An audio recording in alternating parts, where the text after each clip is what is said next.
फैल रहे हैं, बीमारियाँ फैल रहे हैं, मक्खियाँ हैं वो यहाँ पे, कोई बोलने वाला, कोई सफाई करने वाला नहीं है यहाँ पे। कोई भी यहाँ पूछने वाला नहीं है। हमारा कारोबार पे बहुत असर पड़ा हुआ है। सही है, ये अक्सर कोई कस्टमर आते हैं वो बोलते हैं ये क्या हाल है।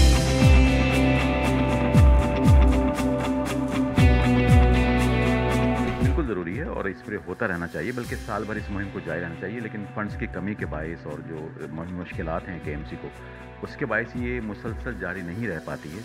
लेकिन ईद के अय्याम में तीनों दिन जो है हर डिस्ट्रिक्ट को 3 गाड़ियाँ दी गई थी, ताकि वो जो आलाइशें उठाने का ऑपरेशन है, उसके बाद जो स्प्रे की ज़रूरत होती है वो जो है मुकम्मल